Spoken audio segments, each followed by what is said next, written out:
L'administration me fait tourner en rond. C'est comme si j'étais dans une prison.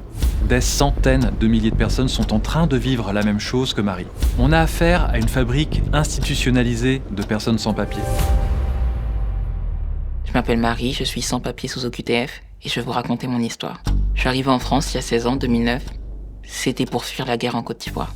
J'ai dû partir parce que ma famille a tout perdu et il fallait que je travaille pour leur envoyer de l'argent. Je suis arrivée sans rien et c'est là que je suis tombée dans un cercle vicieux sans fin. Au début, je dormais sur les quais de la gare du Nord parce que vous savez, c'est très dur de trouver un logement quand on est sans papier. Ça a été une première claque, tu comprends que t'es personne. J'ai cherché un emploi mais on me disait que je pouvais pas travailler parce que j'avais pas de papier. Alors j'ai commencé à faire des gardes d'enfants et à enchaîner des boulots au noir.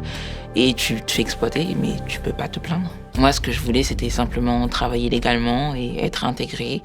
Mais parce que j'avais pas de papier, la préfecture m'a donné ma première OQTF. Et après l'OQTF, tu peux rien faire. J'ai fait une grosse dépression. On nous demande de nous intégrer, mais on nous empêche de travailler, de suivre une formation, d'ouvrir un compte en banque aussi. Et t'as beau solliciter des rendez-vous pour leur expliquer ta situation, t'as un mur en face de toi. Y a personne à qui parler. T'es toute seule. Donc j'ai continué les petits boulots et 5 ans plus tard, après plusieurs années de travail ici, après m'être pacsée avec une vie sociale que j'avais construite et avec un premier enfant né ici en France, j'ai fait une demande de titre de séjour en pensant que j'étais suffisamment intégrée, mais la préfecture m'a délivré une deuxième OQTF alors que j'en avais déjà reçu une. Depuis ma deuxième OQTF, ma vie s'est arrêtée parce que j'ai plus d'identité en fait. J'ai plus de droits et l'administration me fait tourner en rond. C'est comme si j'étais dans une prison. Aujourd'hui, j'ai plus de rêve, plus d'espoir.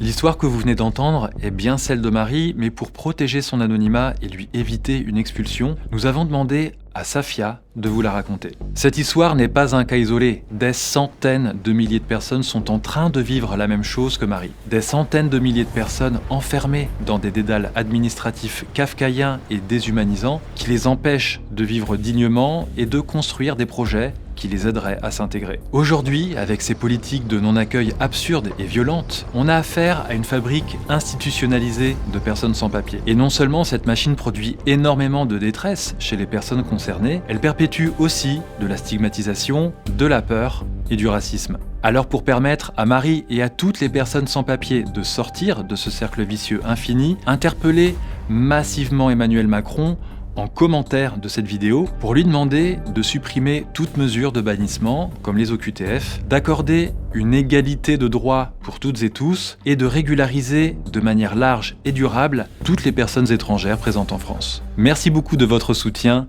et à bientôt.